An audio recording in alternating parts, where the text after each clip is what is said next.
Dentro del cronograma estaba indicado que el día de hoy se iba a ver lo que es aborto y específicamente las guías de práctica médica, práctica clínica, pero como les había explicado en la clase anterior, pues aprovechando, ¿no?, que ya justo estábamos hablando de hemorragia dentro del primer trimestre, se topaba lo que es el asunto de aborto, pues aprovechamos el mismo tiempo para explicar las partes más importantes de lo que respecta a la guía de práctica médica, de práctica clínica del Ministerio de Salud. El día de hoy vamos a terminar lo que respecta a uno de los temas o otro de los grandes temas de hemorragia del primer trimestre, que respecta a enfermedad trofoblástica gestacional, ¿sí?, que es lo que nos queda pendiente, ¿sí? Ya hemos visto en la clase anterior criterios muy importantes, sobre todo para el manejo de un tratamiento farmacológico dentro de lo que respecta a un aborto, criterios diagnósticos, sobre todo para hablar de embarazo ectópico. Y el día de hoy, pues, vamos a empezar vamos a conversar acerca de lo que es la enfermedad trofoblástica gestacional. Se define básicamente como un conjunto de procesos benignos y malignos que son poco habituales, ¿sí?, derivados de una proliferación anormal del trofoblasto a nivel placentario, ¿no? Sabemos que a nivel de lo que es trofoblasto y sincito trofoblasto, se derivará pues a futuro lo que es la futura placenta. Entonces aquí se produce una degeneración y histopatológicamente hablando, pues vamos a tener una degeneración hidrópica, una hiperplasia, ¿no es cierto? Y que está relacionada también con lo que es el genoma paterno, con una contribución materna ocasional, ¿sí? Incluye pues mola hidatiforme, sobre todo hablamos de completa, parcial e invasiva, ¿sí? Neoplasia trofoblástica gestacional, dentro de ellos pues podemos hablar de coriocarcinoma, tumor del lecho o del sitio placentario y un tumor trofoblástico epitelioide, ¿sí? Dentro del tipo, pues la más común va a ser, pues como ustedes ven, la mola hidatiforme, que se presenta en el 80% de los casos, mola invasiva en el 15% de los casos y coriocarcinoma realmente es raro y vamos a tener en un 1%. Con respecto a la epidemiología a nivel mundial, se presenta en 0.2 a 2 por cada 1000 embarazos. En lo que respecta a Europa, de 0.5 a 1 por 1000 embarazos. En Asia, sobre todo en China, 1.4 y 1.6 por 1000 embarazos o 2 por 1000 embarazos, ¿no? Y precisamente esto, más adelante vamos a ver que es un factor de riesgo, ¿no? En el Reino Unido, 1.3 por cada 1000 embarazos, lo que respecta a mole identiforme completa, 3 por cada 1000 embarazos, corresponde a mola hidatiforme parcial y 1 por cada 50.000 embarazos en lo que respecta a coriocarcinoma. En lo que respecta a la enfermedad trofoblástica gestacional, si hablamos de lesiones trofoblásticas benignas, podemos hablar de una reacción placentaria exagerada, la presencia de un nódulo placentario. La mola hidatiforme, como habíamos mencionado al inicio, puede ser parcial, completa o mola invasora. La neoplasia trofoblástica, que se divide en coriocarcinoma, tumor trofoblástico del sitio placentario, ¿sí?, y un tumor trofoblástico principalmente, ¿no?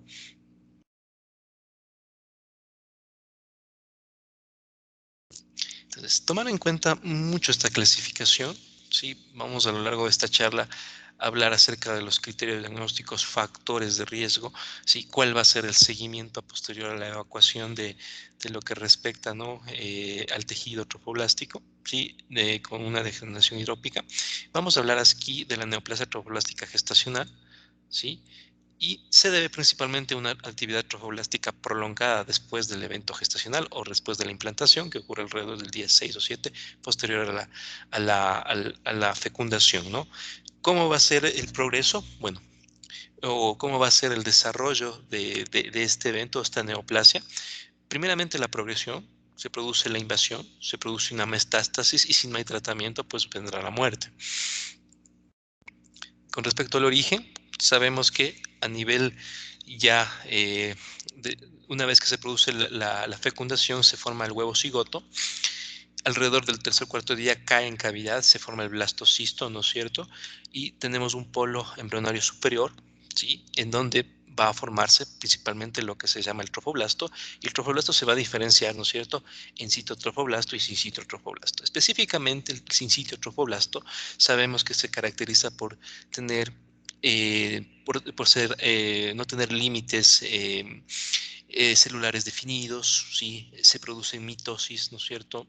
Principalmente a nivel de lo que es el citotrofoblasto. Esto para recordar algunas cosas en lo que respecta al ámbito de embriología, ¿no? Pero el sincitotrofoblasto, ¿no es cierto?, se expande y busca, ¿no es cierto?, ingresar y entrar en contacto con respecto con los capilares maternos para iniciar de esta manera la circulación uteroplacentaria de manera temprana,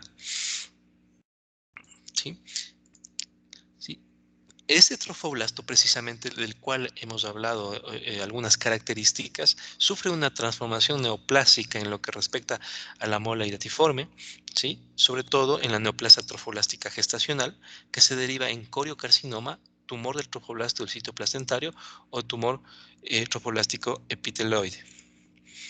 Dentro de los factores de riesgo, sobre todo para hablar en términos generales de enfermedad trofoblástica gestacional, tenemos los siguientes. Los extremos de la vida, menores de 15 años o mayores a 45 años.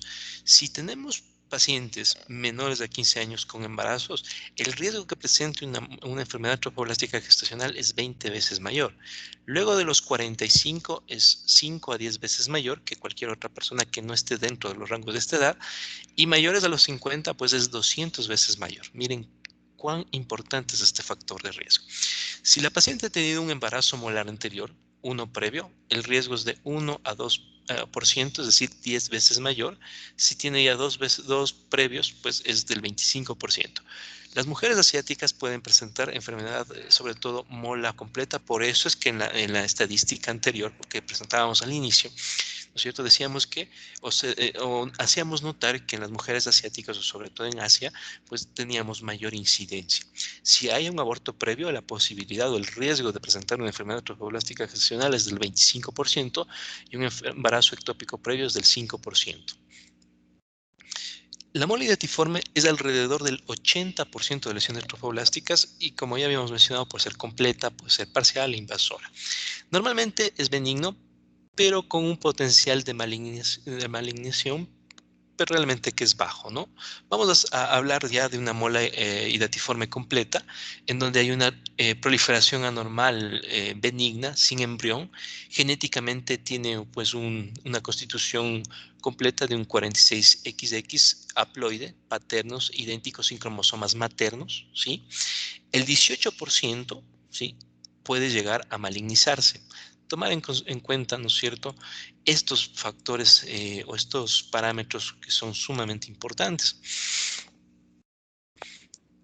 Entonces, como ven, es sumamente importante, ¿no es cierto?, saber o el estudio histopatológico determinar. Obviamente que ya vamos a ver cuál es la valía o cómo nos ayuda la ecografía, ¿sí? Y también la determinación de la beta-HCG, ¿sí?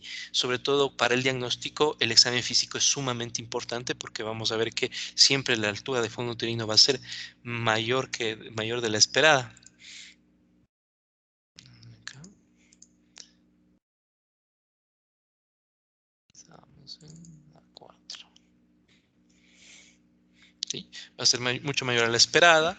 En las ecografías podemos encontrar otros hallazgos que son los quistes tecaluteínicos, que igual vamos a hablar a detalle por qué se va a presentar los mismos, y también otra sintomatología que forma parte del cuadro clínico. Y vamos a ver en qué porcentaje se van a presentar. Miren, muy invasiva. Falta una. La 3. Sí, la 3.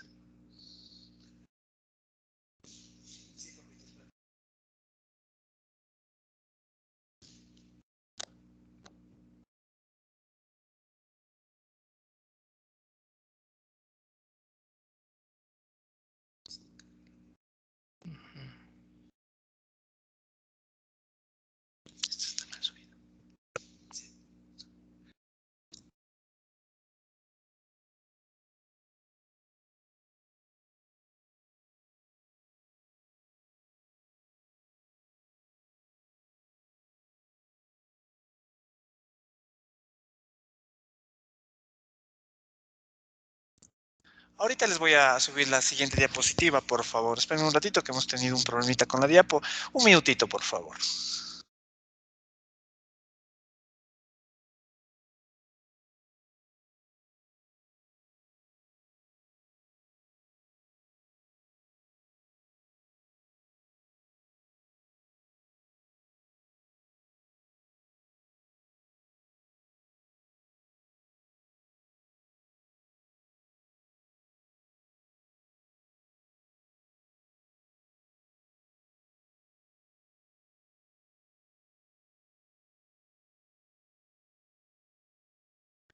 Listo, continuemos y ahorita les subo la diapositiva.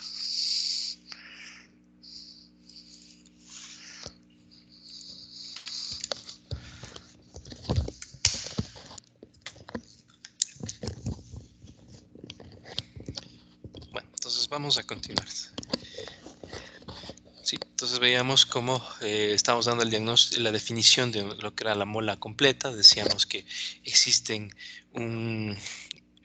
cromosómicamente era 46XX haploide con prácticamente cromosomas paternos y el 18% tenía la posibilidad de malignizarse. En cambio, la mola parcial, ¿sí? Es una concepción anormal benigna, ¿sí? Que contiene elementos embrionarios o fetales. Esa es la diferencia y eso es lo que vamos a encontrar, ¿sí? En el momento de realizar la ecografía. Genéticamente es consecuencia de la fecundación de un óvulo que tiene obviamente una carga cromosómica haploide de 23X con dos espermatozoides 23X o 23Y. A consecuencia de esto tenemos un cariotipo de 69 cromosomas, es decir, un triploide. De ahí viene, pues obviamente, la posibilidad de que se presente, ¿no es cierto?, este embarazo molar parcial.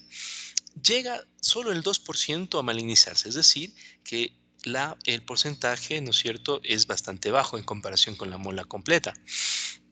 Aquí les presento el siguiente cuadro, ¿no es cierto?, en donde vamos a diferenciar, ¿no es cierto?, es un cuadro en donde hacemos la comparación de una mola parcial y una mola completa. La etiología de la mola parcial, un óvulo más dos espermas. El de la completa, ¿sí?, un óvulo vacío, un esperma que se duplica, que se ocurre en el 90% de los casos, un óvulo vacío más dos espermas, que ocurre en el 10%.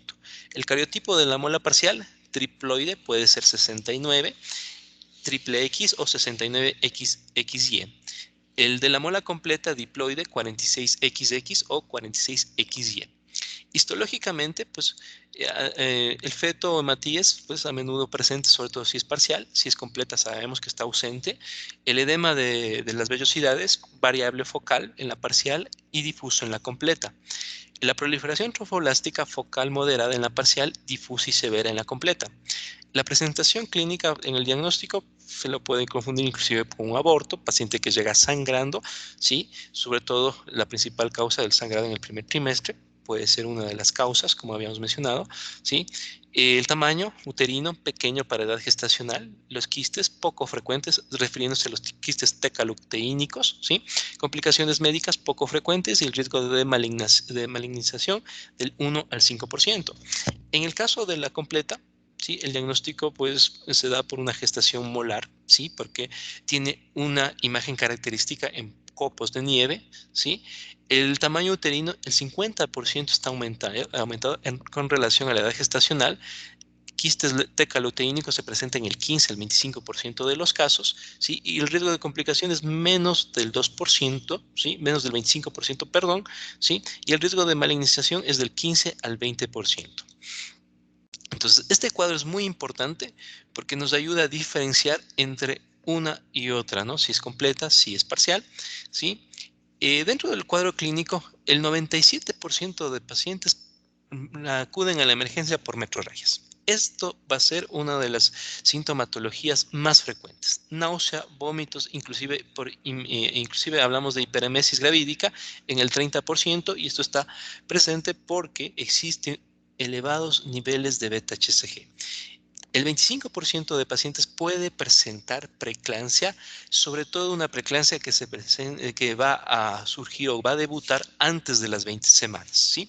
Expulsión de vesículas en el 11%, ¿sí? Y esto sería inclusive un dato patognomónico, en donde la paciente acude por metrorragias, ¿sí? Tiene amenorrea y también presenta, ¿no es cierto?, la expulsión de vesículas. Normalmente hay muchas pacientes que traen fotos o pueden inclusive traer, ¿no es cierto?, las vesículas consigo, ¿no? El hipertiroidismo se presenta en el 7%, sobre todo en pacientes en las cuales el beta-HCG presentan más de 100.000 unidades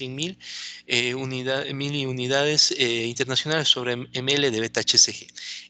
Esto se produce debido a que la beta-HCG, ¿sí?, es un factor pues análogo, ¿no es cierto?, a la TSH, y por este motivo pues podemos presentar hipertiroidismo. Insuficiencia renal en el 2%, crecimiento uterino pues mayor a lo esperado, que hemos explicado, sobre todo cuando se trata de una mola completa, en el 24%, ¿sí?, de pacientes puede presentarlo.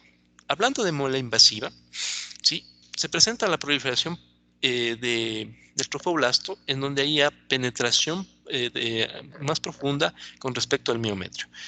Tiene una capacidad invasiva e inclusive puede provocar metástasis, sobre todo del 10 al 15% a nivel pulmonar y a nivel vaginal.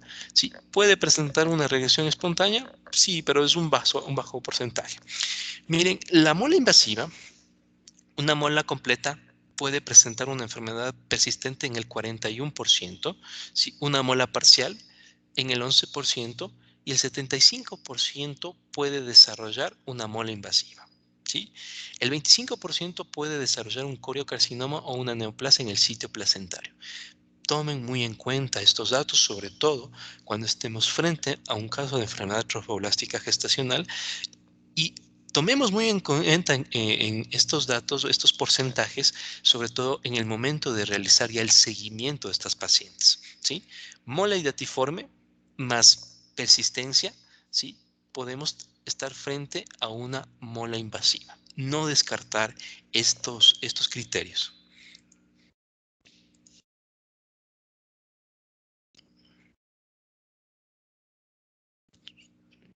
¿Sí?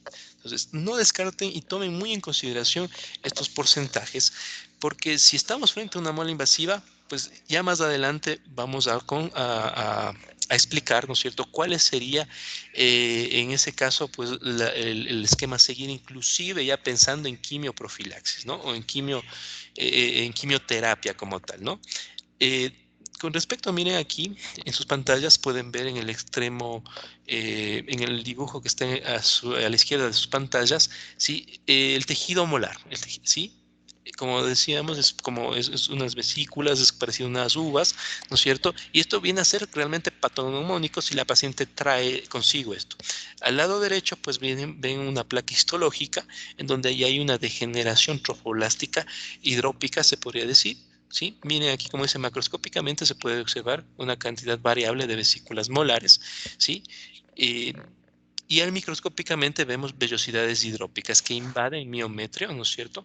Entonces, esto es fundamental, ¿cierto?, que nosotros conozcamos en el momento ya que estemos manejando a estos pacientes. El coriocarcinoma es una neoplasia invasiva del epitelio del trofoblasto de la placenta que comprende tanto el citotrofoblasto como el sinsitio trofoblasto, sin presencia de estroma.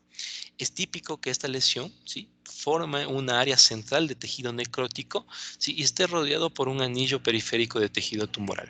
Si tenemos embarazos previos, el 25% pues puede presentarse en lo que es aborto o embarazo ectópico. El riesgo de presentar un coricarcinoma en un embarazo a términos del 25%, y si tenemos una mola hidatiforme es del 2 al 3%. ¿Sí?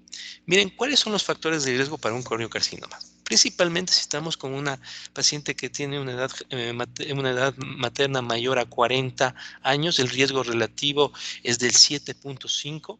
En un embarazo previo, sobre todo molar y aborto, de 2 a 3 el riesgo relativo, ¿sí? La planificación, es decir, sobre todo el uso de anticonceptivos, es de 1.1 a 2.6 el riesgo relativo.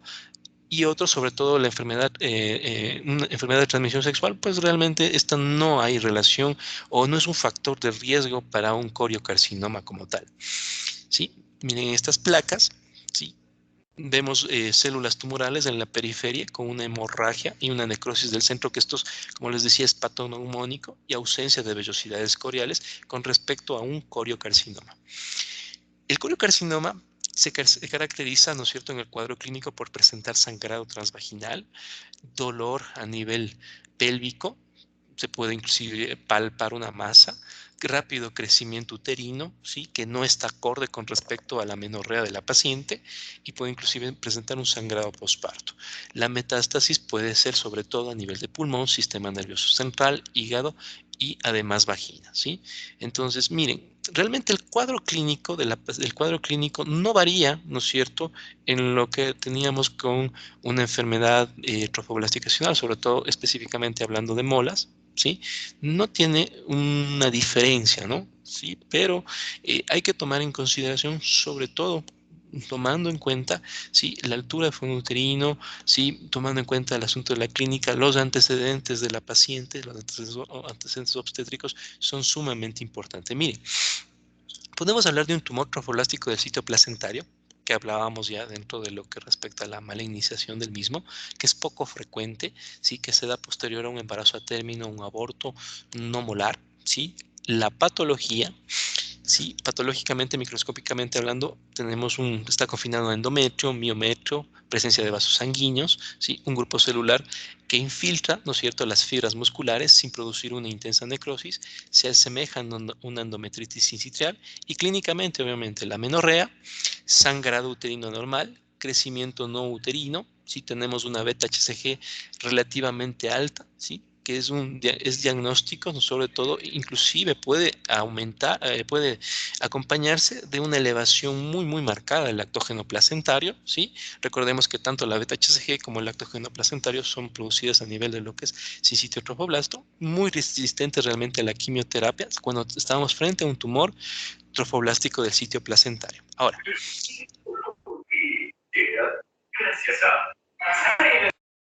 Ahora, ¿cuáles son para el diagnóstico de todo lo que habíamos mencionado, todas las variedades de enfermedad trofoblástica gestacional? Sí, existen 3 puntos importantes. La historia clínica, ¿sí? Dentro de la historia clínica, pues hablamos de la anamnesis, hablamos de examen físico, los exámenes de laboratorio que vamos a solicitar, exámenes de imagen y finalmente, obviamente, después de lo que es ya el vaciamiento de la cavidad uterina, el histopatológico. Si hablamos del examen físico, vemos que existe una desproporción del tamaño uterino con respecto a la edad gestacional en el 60% de pacientes. La beta-HCG a la edad gestacional va a ser mayor a 200.000 miliunidades sobre ml y el 30% debido a la estimulación o a la hiperestimulación, llamémoslo así, de la beta-HCG, ¿no es cierto?, que está en niveles altísimos, provoca en el 30% de pacientes la formación de quistes tetraluteínicos, ¿no? Miren, con respecto al diagnóstico, ¿cuál es o de qué nos sirve o qué vamos a encontrar a nivel del ultrasonido? Miren, tenemos aquí una mola, ¿no es cierto?, en la imagen que está a la izquierda de sus pantallas, ¿no es cierto?, la primera, tenemos mola, placenta y feto. Esto correspondería a una mola parcial como tal, ¿sí? Acá podemos ver inclusive la presencia de los huesos de cráneo, ¿no es cierto? Ya podemos ver una imagen en copos de nieve que corresponde también a la degeneración, ¿no es cierto?, hidrópica, ¿sí? Y el feto que habíamos mencionado anteriormente. En la imagen del centro tenemos una imagen característica de copos de nieve o de panal de abeja, ¿sí?, que nos hace pensar en una mola completa. Y finalmente, al lado derecho de sus pantallas, vemos la formación de los quistes tecaluteínicos que se forman por la hiperestimulación de la beta-HCG. Miren, entonces aquí tenemos una mola parcial, completa, invasora, tenemos un edema difuso, ¿sí?, a un aumento de corión velloso, los quistes tecaluteínicos, ¿sí?, hay una dilatación quística de las placentas, por eso se explica la formación de los copos de nieve, ¿sí?, tanto en lo que respecta a mola parcial como en mola completa. El diagnóstico siempre deberá ser confirmado con el histopatológico. Miren, aquí les traje la evidencia o el nivel de evidencia con respecto a los hallazgos que podemos encontrar a nivel ecográfico, ¿sí? Miren, patrón difuso ecogénico mixto, zonas hiperecogénicas o zonas hipoecoidecas, ¿sí? Presencia de quistes tecaluteínicos, sobre todo mayor a 3 centímetros de diámetro. En los casos de mola parcial o incompleta puede inclusive encontrarse presencia de feto, ¿sí?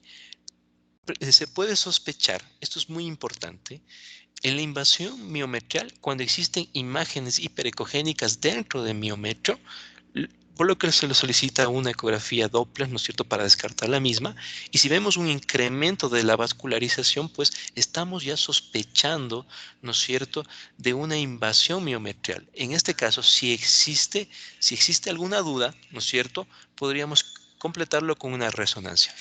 Miren, esto es pues evidencia o el nivel de evidencia es 3, ¿sí? Y aquí también puede coexistir el feto con su placenta normal en un mola, ¿no es cierto? Si es parcial o completa.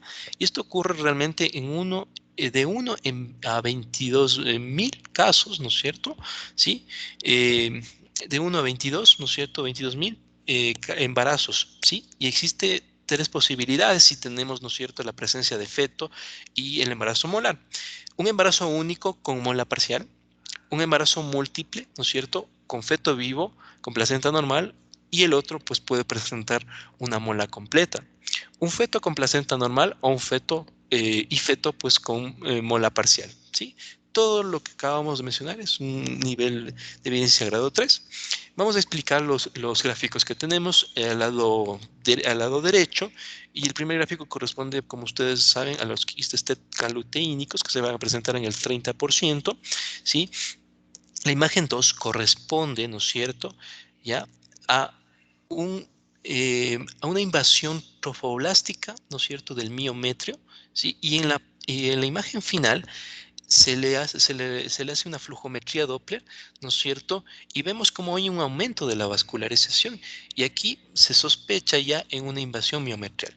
Las dos últimas imágenes corresponden a un caso igual que tuvimos en el Hospital de Seguro de Riobamba, una paciente de 41 años que es diagnosticada de enfermedad trofoblástica gestacional, ¿no es cierto?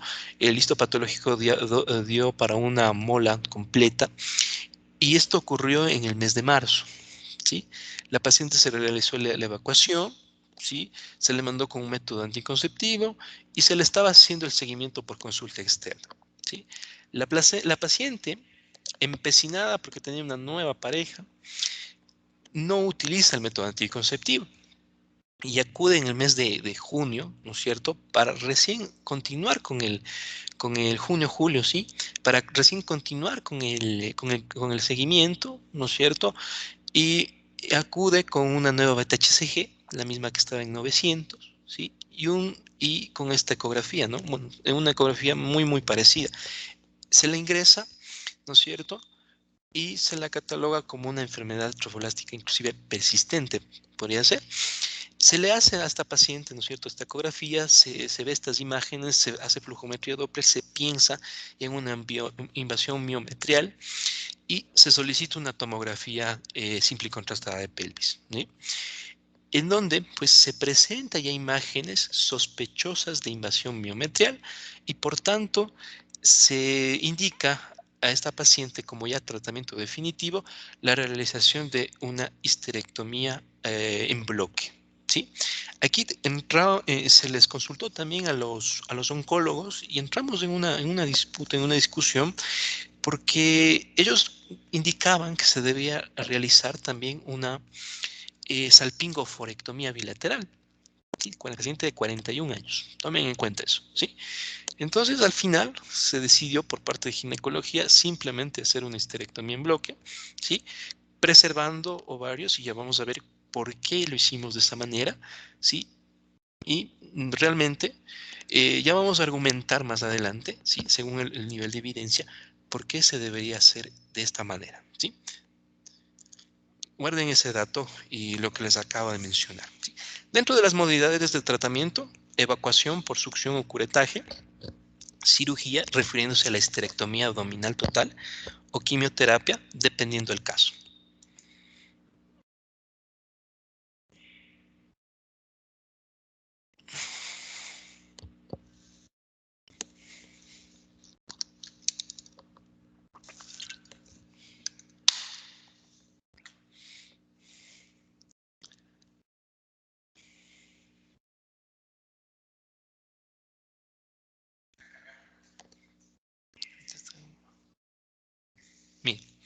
Entonces, si estamos frente a un embarazo molar, tenemos una beta-HCG que es elevadísima, que no concuerda con la menorrea de la paciente, una altura de fondo uterino igual mayor a la edad gestacional, metrorragia, ¿no es cierto? ¿Sí? Tenemos la ayuda ecográfica, en donde tenemos imágenes, ¿no es cierto?, compatibles con copos de nieve, panales de abeja, como ustedes pueden mencionar, y como ustedes pueden ver, quistes tecaloteínicos que realmente son muy raros, sorbales, ya el diagnóstico está dado, ¿sí? Se deben hacer antes de la evacuación pruebas de extensión o exámenes de extensión, entre ellos pues una RX de tórax, ¿sí? Un eco de abdomen superior, ¿sí? ¿Ya? Dentro de los principales que se podría solicitar como tal, para ver si no existe, ¿no es cierto?, metástasis, principalmente esos órganos como habíamos mencionado. Aquí posterior a eso se debe realizar, ¿no es cierto?, maduración cervical con misoprostol, se debe hacer la evacuación por succión o curetaje, ¿sí? Al mismo tiempo, mientras estamos haciendo ya la succión o por ya sea AMEU, si que disponemos de nuestras unidades, o LEGRA ya en todo caso, podremos seguir, ¿no es cierto?, realizando o manteniendo a la paciente con infusión, ¿no es cierto?, con oxitocina, ¿no es cierto?, con oxitocina, pues ser 20 unidades internacionales, ¿no es cierto?, ¿para qué? Para reducir o con el objetivo de reducir la hemorragia, ¿sí? Histerectomía, sobre todo en el caso de una enfermedad, en una mola persistente, ¿sí? O en caso que ya sospechemos, ¿no es cierto?, otro tipo ya de patologías, una invasión miometrial como tal, pues ahí estaría indicado pues la histerectomía, ¿no?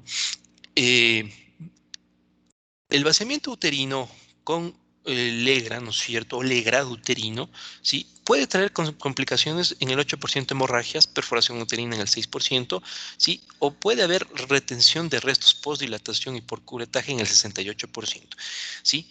Debido a la gran cantidad de tejido trofoblástico que se puede llegar a evacuar, esto es muy frecuente y el porcentaje, como ustedes ven, es altísimo, ¿no es cierto?, de las complicaciones que tenemos en el vaciamiento. Muchas pacientes pueden, ¿no es cierto?, requerir un nuevo vaciamiento, puede ser inclusive hasta un tercer vaciamiento, debido a la gran cantidad de tejido trofoblástico que podemos tener en algunas pacientes.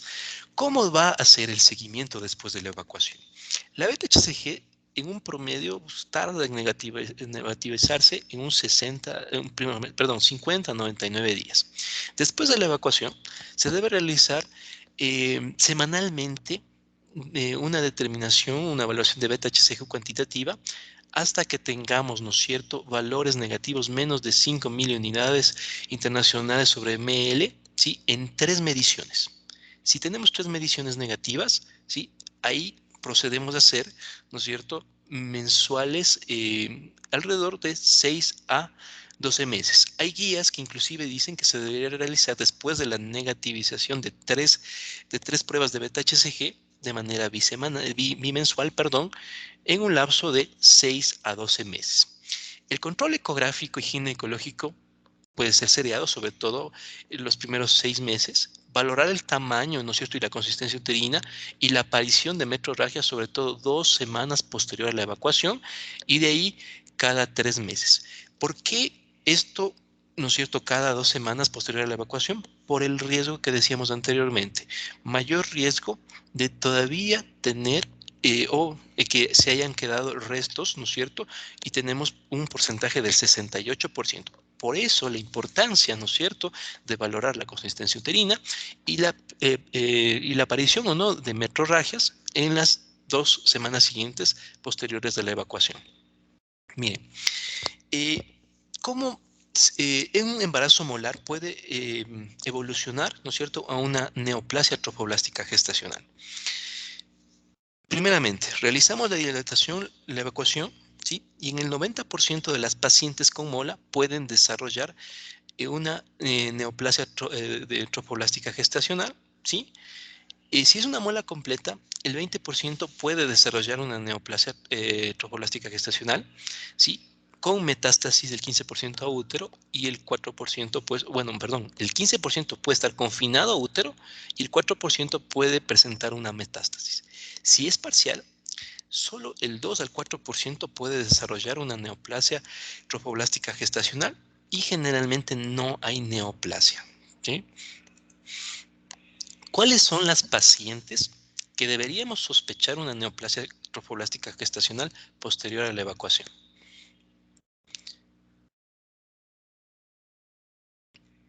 ¿En qué pacientes deberíamos sospecharlas? Bueno, principalmente en aquellas que van a cumplir los siguientes criterios. ¿Sí? Primeramente, si tenemos como factor predictivo la existencia, ¿no es cierto?, de enfermedad persistente, si tenemos una beta-HCG mayor a 2000 hasta la cuarta semana posterior a la evacuación. Si existe una reducción menor al 10%, por lo menos en 4 valores, ¿no es cierto?, en las últimas 3 semanas. Si existe un aumento del 10% en vez de reducir, ¿no es cierto?, en los 2 valores en un periodo de 2 semanas. ¿Sí? Si hay una persistencia de los niveles detectables de beta-HCG en un valor, en un periodo mayor a 6 meses. ¿Sí? Si tenemos o cumplimos estos criterios o alguno de estos criterios, estamos frente a una neoplasia trofoblástica gestacional. ¿Sí? Existe beneficio de la quimioterapia adyuvante, ¿no es cierto?, en pacientes con mola hidatiforme que tiene alto riesgo, ¿no es cierto?, de hacer una neoplasia. ¿Sí? Sobre todo, ¿cuáles son estas pacientes que se beneficiarían de una quimioterapia adyuvante? Aquellos que tienen una beta-HCG mayor a 100.000, presencia de quistes T-caluteínicos mayor a 6 centímetros y que tengan un aumento uterino significativo. Además de que tengan una edad mayor a 40 años. Miren, qué importante es tener en cuenta o en consideración los factores de riesgo que habíamos mencionado al inicio de esta charla. En el año de 1950, Hertz, ¿sí?, fue el primero en introducir un tratamiento farmacológico para un tratamiento de la neoplasia trofoblástica, es decir, aquí hablamos ya de hablamos de metrotexate como tal. Miren, en este estudio, ¿sí?, en donde se hace una quimioprofilaxis, sobre todo en pacientes que tienen riesgo, ¿no es cierto?, de desarrollar una enfermedad trofoblástica gestacional posterior a hacer una mola hidatiforme. Miren, posterior a la evacuación, o se valoró, ¿no es cierto?, o se evaluó la eficacia, ¿no?, de la quimioprofilaxis, de la quimioterapia profiláctica en pacientes con mola completa, sobre todo en aquellos pacientes que tenían factores de riesgo. Miren, en estos pacientes, que fueron 12, se utilizó metrotexate, ¿sí?, de 0.4 miligramos por kilogramo de peso día por 5 días cada 2 semanas. Se observó, ¿no es cierto?, a estos 12 pacientes, se realizó un seguimiento de una semana.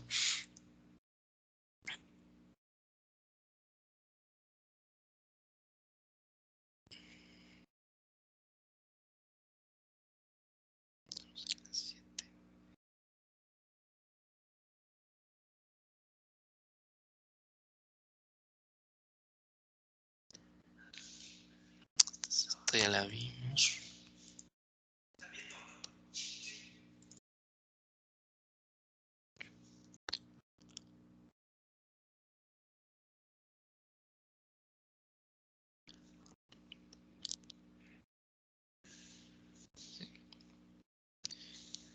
Entonces, miren, cuando hablemos de quimioterapia, bueno, estábamos presentando ese estudio, pero tomemos en cuenta esto de la quimioprofilaxis, ¿sí?, que tiene que ver con lo anterior, ¿sí? En toda paciente que tiene, ¿no es cierto?, una mola completa, ¿sí?, de alto riesgo, con factores de riesgo, ¿no es cierto?, altísimos para desarrollar neoplasia trofoblástica gestacional, se debe indicar la quimioterapia profiláctica con actinomicina, ¿sí?, dosis única.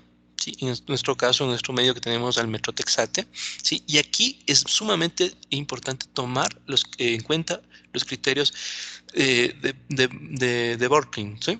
Es muy importante, perdón, es importante cumplir estos criterios. Ya vamos a ver cuáles son estos criterios. Donde se considera que el beneficio de la profilaxis se tiene en pacientes que tienen 4 o más puntos relacionados, factores relacionados con el riesgo de desarrollar una neoplasia trofoblástica gestacional. Aquí se utiliza, ¿no es cierto?, dosis profiláctica, ¿no es cierto?, de actinomicina D, es de 1.25 miligramos sobre metro cuadrado, dosis única, y la utilización de la misma reduce hasta el 46% el riesgo relativo de desarrollar una enfermedad trofoblástica persistente. Miren, estos son los criterios que habíamos mencionado, que tiene que ver con la edad, ¿sí? Si es menos de 40, el valor es de 0. Si es mayor a 40, el valor es de 1. Los antecedentes, sobre todo de embarazo molar, 0. Aborto 1 y embarazo a término 2. Periodo intergenésicos, menos de 4 años, 0. Entre 4 a 7 años, 1. De 7 a 13 años, 2. Y mayor a 13 años, 4. ¿Sí? Los niveles de beta-HCG basal, ¿no es cierto?, con los cuales iniciamos, si es menos de 10.000, ¿sí? 0. Entre 10.000 o mayor a 100.000, hablamos de 1, ¿sí? Entre 100.000, ¿no es cierto? ¿Sí? Aquí hablamos de 10 a 4 o menor a 10 a la quinta, pues 2, y mayor o igual a 10 a la quinta, 4. El tamaño del tumor, ¿sí? Incluido el útero, ¿sí? En centímetros, si es menos de 3, 0, de 3 o menos de 5, 1, mayor a 5, 2. El sitio de metástasis, sobre todo si hay metástasis, sobre todo si hacemos las pruebas de extensión y encontramos sospecha de metástasis, pulmón 0, vaso y riñón 1, gastrointestinal 2, hígado y cerebro 4, ¿sí? Ya, y el número de metástasis, si no hay metástasis, 0, de 1 a 4, 1, de 5 a 8, 2 y mayor a 8, 4. Si hay falla en la quimioterapia, sí, sobre todo si tenemos monoterapia, 2 puntos. Si 2 o más terápicos, perdón, 4 puntos. Si tenemos más allá de 4 puntos, es una paciente que debería recibir, quimioprofilaxis. Y la quimioprofilaxis, como habíamos mencionado, o la dosis profiláctica de actinomicina D es de 1.25 miligramos sobre metro cuadrado, dosis única. Esto reduce hasta el 45%, ¿no es cierto?, de riesgo relativo de desarrollar nuevamente la enfermedad trofoblástica, y el riesgo relativo es de 0.54 en un índice de confianza de 95%. El 78% de estas pacientes no presentaron, ¿no es cierto?, efectos colaterales, y el 21.5% restantes presentaron una toxicidad leve y transitoria. 8% presentaron náuseas, elevación de enzimas hepáticas el 3.7%, estomatitis 3.1%, rash 2.4%, diarrea 2.4%, alopecia 1.2% y también una neutropenia 0.6%. Miren, ahora, ¿cómo sería el manejo de una neoplasia trofoblástica gestacional en bajas dosis, ¿no es cierto? O de bajo riesgo, perdón. Dentro de los esquemas aprobados tenemos el siguiente: metrotexate de 30 a 50 miligramos metro cuadrado intramuscular semanal, o podríamos ir con metrotexate 0.4 kilogramo día, dosis máxima de 25, ¿no es cierto? Como dosis máxima, perdón. O la otra es de 25 miligramos por kilo día, intravenoso o intramuscular por 5 dosis cada 2 semanas. El otro esquema es metrotexate, ¿no es cierto?, 1 miligramo kilogramo intramuscular en día 2, 4, 6, 8, alternado con ácido folínico, ¿no es cierto?, en los días impares, ¿sí?, de 15 miligramos vía oral cada 15 a 18 días. Realmente, ¿sí?, uno de los que se he utilizado es este esquema, ¿no? 1 miligramo kilogramo día a días pares, alternado con los días impares de ácido folínico en dosis de 15 miligramos. La actinomicina, ¿no es cierto?, como habíamos mencionado, 1.25 miligramos sobre metro cuadrado cada 2 semanas. Entonces, aquí tenemos estos esquemas, ¿no es cierto?, sobre todo en una enfermedad trofoblástica accional de bajo riesgo. Ahora, para la consolidación, ¿no es cierto?, y normalizar la beta-HCG, sí, en estos estudios se hicieron una pregunta: ¿es mejor dar 2 o 3 ciclos? ¿Sí? Realmente los estudios, ¿sí?, como vamos a ver, concluyeron que es mejor dar 3 ciclos, ¿sí?, como ya vamos a mostrar en los siguientes artículos, ¿no es cierto?, que demostraron esto, ¿sí? Entonces, no se olviden, tienen ustedes varios esquemas que pueden utilizarlo en el momento de diagnosticar, ¿no? O si hay criterios para mencionar que estamos frente a una enfermedad trofoblástica gestacional, ¿no? Miren, Este es el estudio que les había mencionado, ¿sí?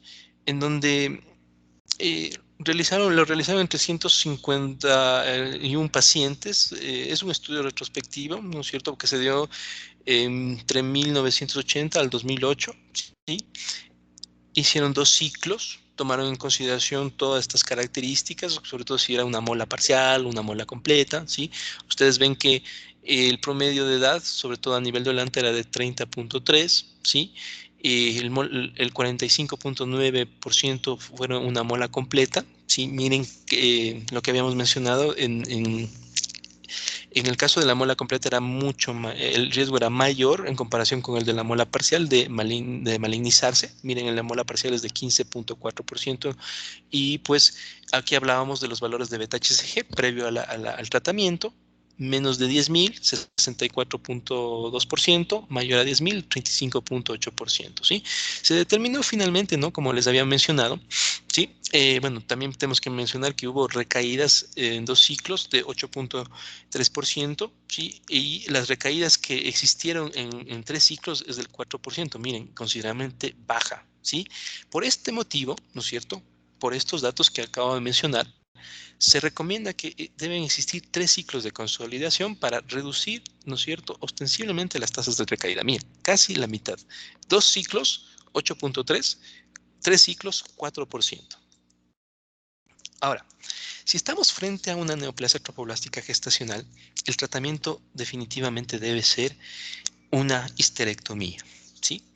¿Para qué? Para disminuir la carga tumoral, para controlar la hemorragia, ¿sí?, y para remover el tumor persistente o recurrente del útero y sitios metastásicos, si existe evidencia. ¿Cuáles serían las indicaciones de cirugía en una neoplasia trofoblástica gestacional que es resistente a la quimioterapia?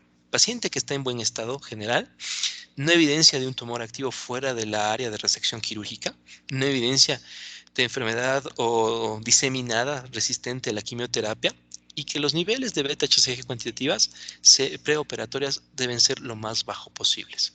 Miren, histerectomía, sí, sobre todo cuando hay ha sido esta enfermedad trofoblástica gestacional persistente a la quimioterapia, hemorragia, sí, y también pacientes que tengan mayores de 40 años, que tengan un riesgo altísimo de ser una neoplasia gestacional trofoblástica, ¿sí?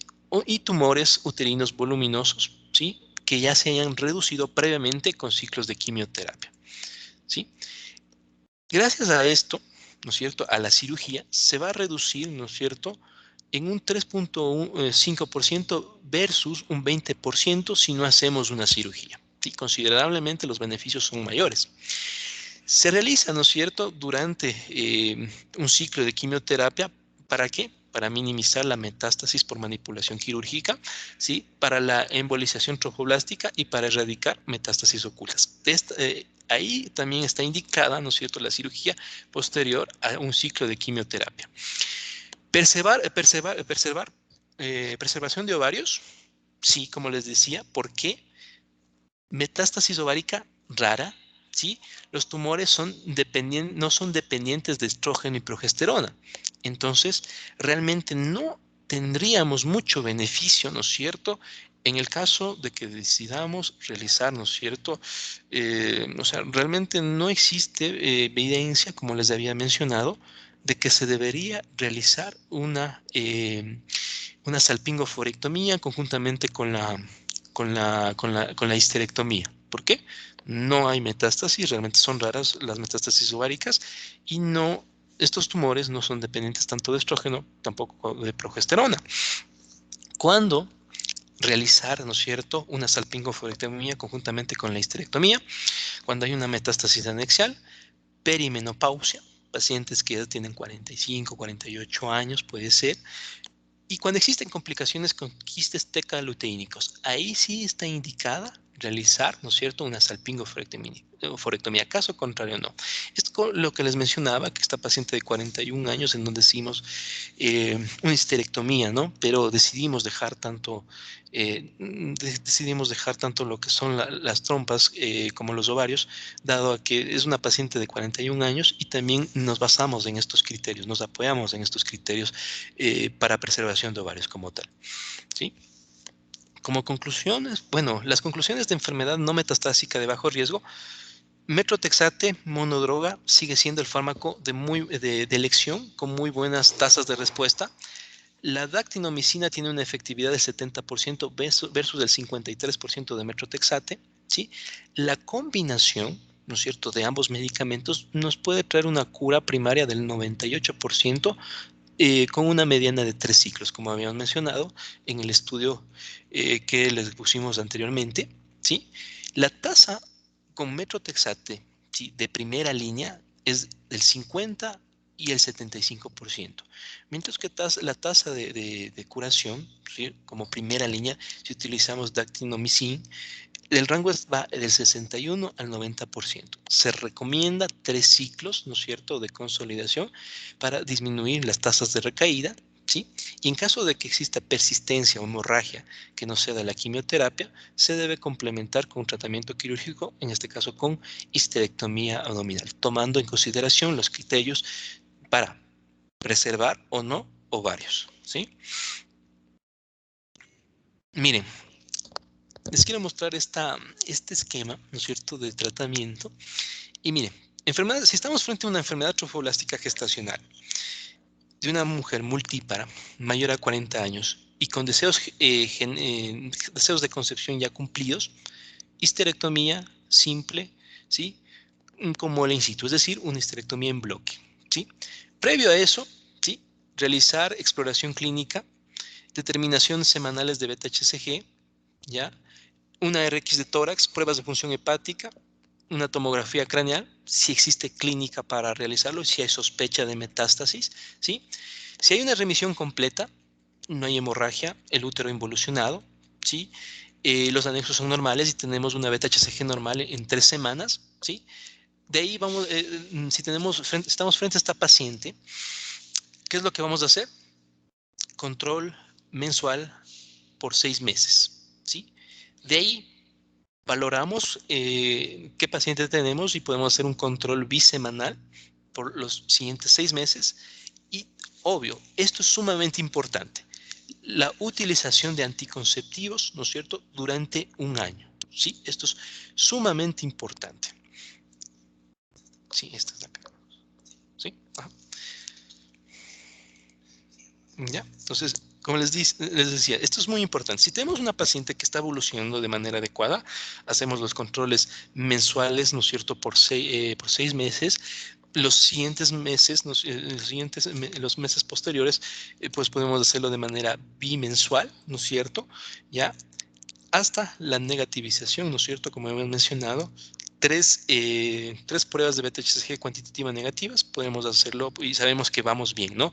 La anticoncepción es un parámetro fundamental. Tenemos que decirles a las pacientes y hacerles caerles en cuenta que si están en una edad reproductiva deben cuidarse. Es sumamente importante porque la posibilidad de que presenten una nueva enfermedad, un nuevo episodio de enfermedad trofoblástica gestacional es bastante alto.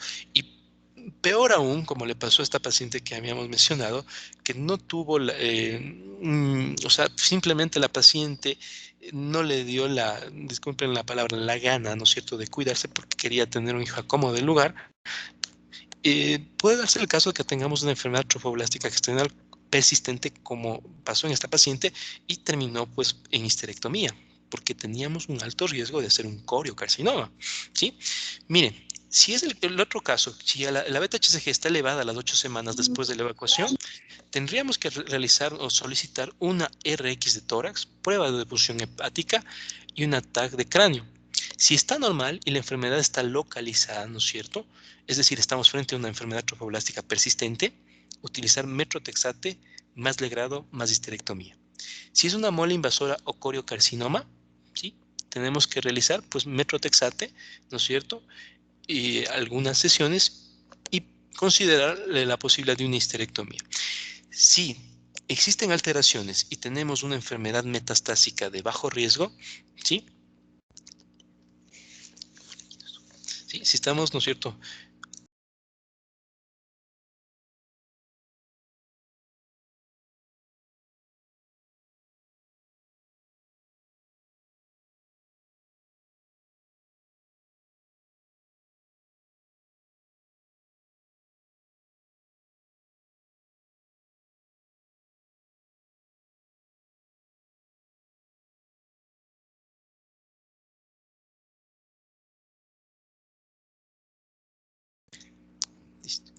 Entonces, como les decía, ¿no? Si tenemos una alteración, ¿sí?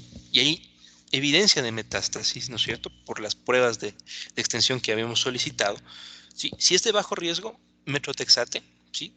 Dependiendo de la paciente, dependerá del número de sesiones. Si es de alto riesgo, poliquimioterapia, ¿sí? Ya. Si es una enfermedad trofoblástica gestacional, ¿no es cierto? Como ustedes saben, legrado con aspiración, que sería lo ideal. Si no tenemos o no disponemos de nuestras unidades, pues simplemente tenemos que hacerlo con legrado, ¿no? Dentro de las conclusiones que tenemos finalmente, la neoplasia trofoblástica gestacional es rara, ¿sí? Si tenemos una neoplasia trofoblástica gestacional es un trastorno relacionado con el embarazo, ¿sí? Las pacientes tienen resultados favorables siempre y cuando sea diagnosticada a tiempo, si tenemos la ayuda y la colaboración de la paciente, sobre todo con el asunto de acudir a los controles mensuales, ¿no es cierto? Y también tener la premura, ¿no es cierto? Y también tener, tomar conciencia sobre todo de lo que puede suceder, ¿no es cierto? De lo grave que puede llegar a ser esta enfermedad como tal y que utiliza anticonceptivos, ¿no? Abarca, ¿no es cierto?, esta enfermedad un espectro, ¿no es cierto?, que va desde un gran espectro, ¿no?, de patologías que va desde lo benigno, como la mole hidatiforme, ¿sí?, e inclusive, pues, que puede malignizarse a un coriocarcinoma. La ecografía, como habíamos mencionado, juega un papel muy importante, crucial, sobre todo para excluir un embarazo normal y diagnosticar un embarazo molar o una enfermedad trofoblástica gestacional, que obviamente que con esos hallazgos eh, va a ser muy, muy importante, sobre todo ya para la confirmación del diagnóstico, la beta-HCG, que es desproporcionalmente alta, ¿sí? Las estrategias terapéuticas, ¿sí?, necesitan, ¿no es cierto?, mayor eficacia y menos toxicidad. Por eso las pacientes que están utilizando metrotexate es sumamente importante hacerles valoraciones de la función renal, ¿no es cierto?, pruebas de función renal y pruebas de función hepática, ¿sí? Las estrategias terapéuticas que se necesitan tienen mayor eficacia y menor toxicidad, como ya hemos mencionado. No hay prueba, ¿no es cierto?, de pronóstico para identificar, ¿no es cierto?, qué pacientes necesitan después del tratamiento evacuatorio, ¿no es cierto?, qué pacientes necesitarían una quimioprofilaxis o no, ¿sí? Tenemos esos criterios que nos ayudan mucho y el seguimiento de la beta-HCG es esencial y nos permite, ¿no es cierto?, alcanzar tasas de prevalencia entre el 95 al 100%, ¿sí? Entonces, en conclusión de este tema, ¿no es cierto? Esto es un tema muy, muy interesante, ¿sí? Y tiene varias aristas, ¿no? Porque vemos que de una enfermedad trofoblástica gestacional, que la paciente puede ingresar para una evacuación de una mola completa o parcial, ¿sí? Y que se le da el alta, quizá no se le da la explicación adecuada, quizá no se toma muy en cuenta cómo debería ser el seguimiento completo, el énfasis que hay que hacerle sobre todo a la paciente con el uso de anticonceptivos, ¿no es cierto? Y que debe diferir mucho, ¿no es cierto? ¿Sí? De preferencia más de un año, eh, un nuevo embarazo, ¿no? Y explicarle que la posibilidad, ¿no es cierto?, que la paciente presente un nuevo episodio de estos es realmente alta, ¿sí? Tome muy en cuenta estos aspectos. El asunto del diagnóstico es muy importante y obviamente los diferentes esquemas para el tratamiento como tal, ¿sí? Si existen algunas preguntas, por favor, estoy listo para contestarlas.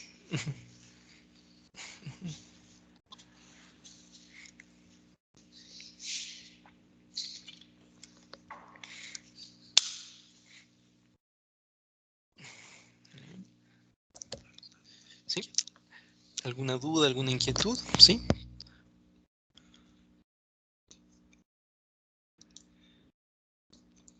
Buenas noches, doctor. Buenas noches.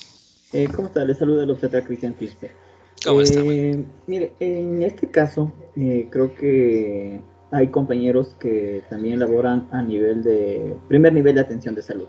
Ujú. Entonces, ¿hasta qué medidas nosotros podríamos poderlo realizar o ejecutar con una paciente que venga presentando este tipo de enfermedad trofoblástica? ¿Hasta qué punto nosotros llegaríamos? Y después de eso, ¿hasta qué punto nosotros podríamos remitir a un segundo nivel para que le den continuidad con el tratamiento? Perfecto, muchas gracias por su pregunta. Bueno, esto es una pregunta muy, muy valedera.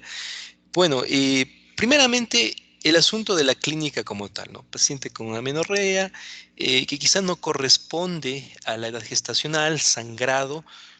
Como usted a lo largo de esta charla decíamos, sí puede existir la eliminación de lo que son las vesículas, muchas pacientes lo traen, ¿sí? Y es importante, ¿no? Si tenemos eso, si le podemos hacer una beta-HCG y vemos que está alta, sobre todo eso, y nos llama la atención, inmediatamente derribarla a segundo nivel, ¿sí? Si por ahí podemos adicionalmente hacerle una ecografía a la paciente, ¿sí? O solicitar una ecografía y que la paciente venga con la misma, pues sería genial. Si hay la sospecha ya de una enfermedad trofoblástica gestacional, derivarla inmediatamente a segundo nivel. No nos quedemos con esa paciente, ¿sí? Porque no vamos a hacer mucho. Ustedes ven que lo más importante ya luego del diagnóstico es hacer pruebas de extensión, ¿sí? Una radiografía, ecografía, pruebas de función hepática, ¿sí? Y posterior a eso, ¿sí? Se hace la maduración cervical y se hace el vaciamiento. Ya, a partir del vaciamiento, que sería el primer paso, viene ya el seguimiento como tal. Sí, si hay pacientes, ¿no? Hablando ya del primer nivel, sí, y qué ha pasado, ¿no? Por ejemplo, la última paciente que yo les menciono, que ocurrió este caso en el hospital del seguro, y creo que es un mes que inclusive a mí mismo me tocó realizar la histerectomía, es una paciente del campo, ¿sí? Entonces, ahí es sumamente importante que nos apoderemos de estas pacientes, ¿no? Nos ayudaría mucho, ¿no es cierto?, los que estamos ya en segundo nivel, que estas pacientes también sean partícipes de visitas domiciliarias, que se vean si cumple el seguimiento como tal de la beta-HCG, si ya se hizo, si acudió al médico, es muy importante. Es sumamente importante. Miren, esta paciente hubiera tenido otro desenlace si tuviera los controles como hemos mencionado en esta charla, si hubiera utilizado los anticonceptivos, ¿no? Si se hubiera cuidado, realmente no hubiera terminado en una histerectomía. Pero lo único que tenía esta paciente en su cabeza era que debería embarazarse inmediatamente para, sobre todo, ustedes saben que estamos en un medio machista, sí, y los que trabajan en primer nivel, sobre todo en comunidades, saben que ahí sí el machismo es muy, muy arraigado, perdón. Y es una pena, ¿no? Que tengamos que decir eso, pero es así, ¿no? Es así. Entonces, por este motivo, como les digo, ustedes nos ayudarían un montón. Dentro del primer nivel, si ya captan a la paciente, si le solicitan sus exámenes, si hay la sospecha como tal, inmediatamente envíenla a las emergencias, a la emergencia de los hospitales de segundo nivel. Si hay la sospecha, pues ahí disponemos pues, de ecógrafo, sí, del ecógrafo que los podemos realizar, la determinación de beta-HCG, sí, y de esta manera pues podríamos ayudarle de mejor manera a la paciente, ¿sí? ¿Alguna otra duda o inquietud?